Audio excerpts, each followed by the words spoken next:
ശില്പികൾ ഗോപുരമതിൽ നിർമ്മാണം തുടങ്ങിയിരിക്കുന്നു. പിന്നെ പേര് കേട്ട പണിക്കാരല്ലേ.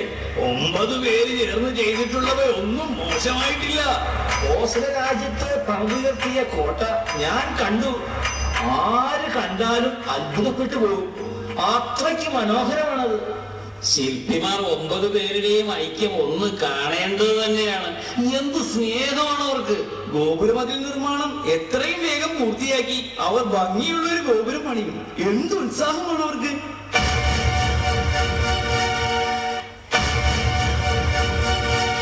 അറിഞ്ഞില്ലേ എന്ത് മണികൾ അത്രയും ഗോപുരത്തിന്റെ മതിൽ ഇടിഞ്ഞു വീണു. കല്ല് ഉറച്ചിട്ടില്ല. എന്ത് സംഭവിച്ചു? മന്ത്രിയെ വിളിക്കൂ.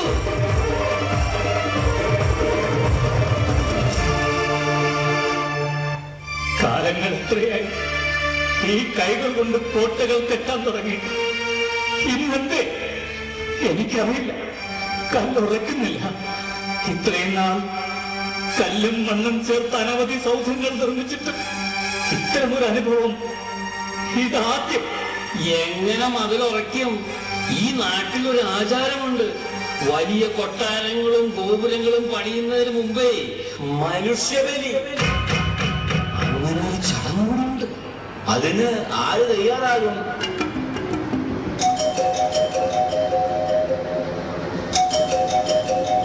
ശില്പി 9 പ്രിയവധുക്കളിൽ ഒന്നിനെ ചേർത്ത് ഗോപുരമതിൽ പണിയുക.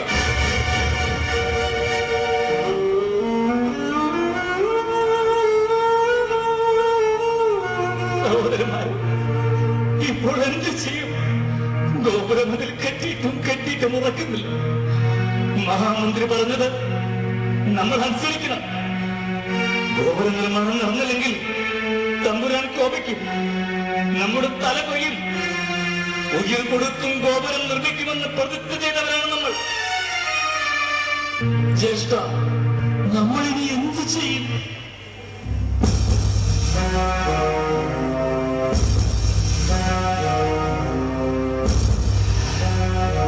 ഞാൻ ഒന്ന് തീരുമാനിച്ചിരിക്കുന്നു. ഇന്ന് ഉച്ചയ്ക്കുള്ള കഞ്ഞിയുമായി ആര് വരുന്നോ അവളെ ചേർത്ത് ഈ ഗോപുരം അതിൽ പണിയാം. 9 പേരവർ കൽപ്പണിക്കാർ, 9 മെയ്യും ഒരു മനസ്സും. എങ്കിലും 9 പേരും അപ്പോൾ സ്വന്തം വധൂമുഖം മാത്രമോർത്തു.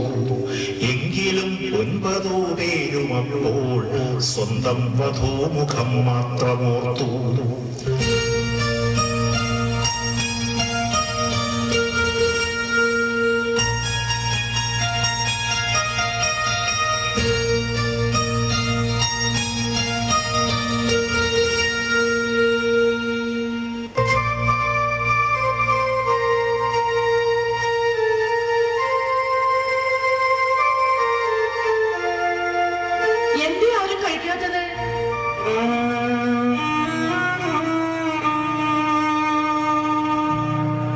അനുജ, എല്ലാവർക്കും എന്താണ് ഒരു സങ്കടഭാവം?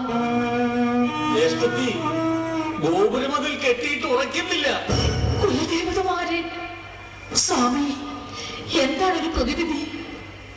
ആരെങ്കിലും ഒന്ന് പറയൂ.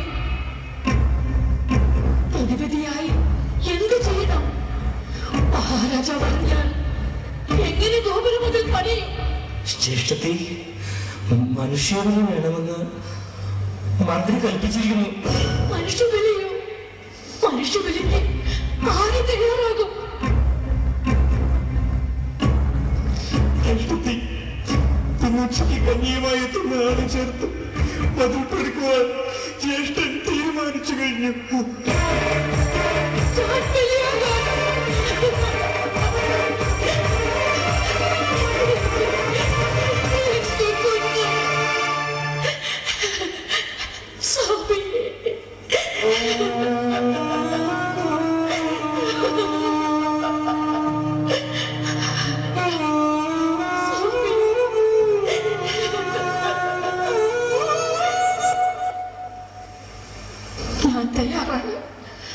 ഞാൻ തയ്യാറാണ്.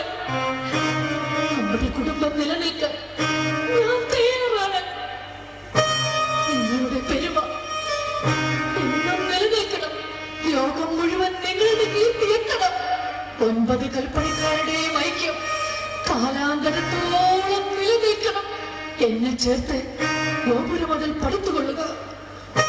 രാജ്യത്തിനായി ഈ ജീവൻ സമർപ്പിക്കുമ്പോൾ എന്റെ കുഞ്ഞിനായി മാതൃത്വത്തെ ശേഷിപ്പിക്കാനാണ്.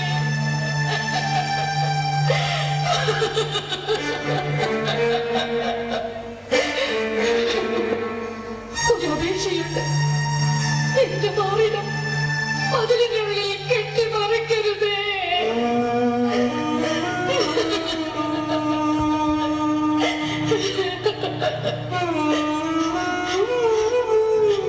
എന്റെ പൊന്നു കുഞ്ഞുകാരൻ എന്റെ അരികിൽ വന്ന് പാൽ കുടിക്കും അനുവദിക്കുക.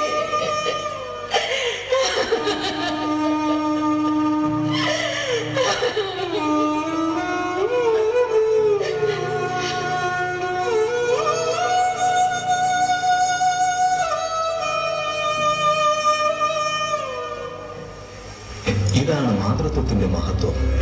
ത്യാഗരൂപിണിയായ അമ്മ തനിക്കുള്ളതെല്ലാം തന്റെ പ്രിയപ്പെട്ടവർക്കായി അർപ്പിക്കുമ്പോഴും മക്കളെക്കുറിച്ചോർത്ത് വ്യസനിക്കുന്ന അമ്മ, മക്കളെക്കുറിച്ചോർത്ത് വേദനിക്കുന്ന ഭാരതത്തിലെ എല്ലാ അമ്മമാർക്കും വേണ്ടി ഞങ്ങൾ ഈ ദൃശ്യാവിഷ്കാരം സമർപ്പിക്കുന്നു.